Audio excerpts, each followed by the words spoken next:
Yeah, hi. In this video tutorial, we will be learning how to do receipt entries in Tally. So let's get started over here. So this is our Tally screen. Okay, this following receipt entries we need to do it.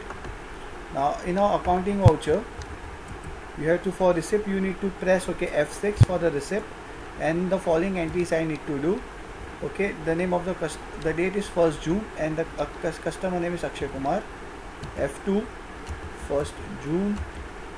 I need to create a ledger. Just fill up the basic details, that's it. And since I have been receiving money from him, so he will be under my sundry debtors. The amount I am receiving, that is 8,000, that is cash I am receiving. So 8,000 and cash I am getting, so I will put in cash. Enter. So it's very simple to do a receipt entry. The second entry that we will do, the name of that is on 1st August. F2 1st August, and the customer name is Piyush Jain, and he's paying 22,500 by cash and 12,000 through bank. And our bank account is in HDFC. Now first I need to create an account of Piyush Jain. All C Piyush Jain under sundry debtors. And how much total he is paying, that is 22,500 and 12,000 22,500.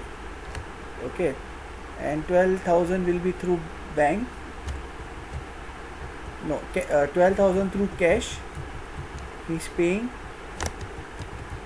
and 10,500 through bank.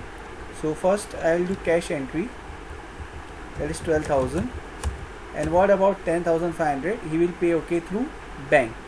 So for that I need to create first the bank account, that is HDFC bank, and bank will go under bank account. Enter. Now if you have your account number details, you can put it, your bank branch. This is the compulsory field you need to fill, but right now for teaching purpose I am keeping it blank. You can fill up the bank address also, then press enter. So now 22,000 has been split it into two, 12,000 in cash and 1,500 in bank. So if he has done what mode of payment, or he has done NEFT, or he has paid through check, DD, or other mode of payment. Enter. The next entry is Praveen Kumar. He has paid complete 20,000 by check. So first I need to create a ledger of Praveen Kumar.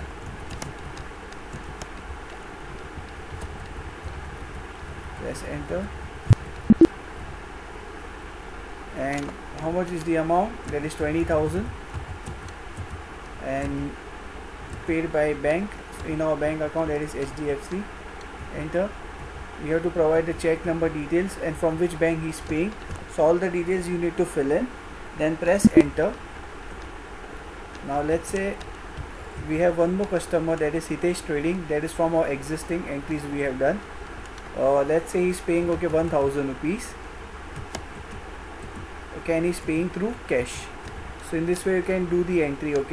So it will show the current balance of his is 11,464. So this way it goes on. So the current balance of debit also will be shown over here. So this is the very simple thing to do receipt entry. Just you need to do the entry, and you have to put on the correct head. All the we have studied in earlier videos where we had put purchase under purchase head, sales under sales head. And right now we have learned how to put bank under bank account. We have done the party name under respective heads, sundry debtors and sundry creditors. So receipt entry, it's very simple. Receipt means you are receiving amount either through cash or either through bank or any other mobile wallets, any mode of payment where business is receiving money, so that should go in receipt. The payment can be any mode of payment, but the money should come in the business, and that entry comes in the receipt payment. Thank you very much.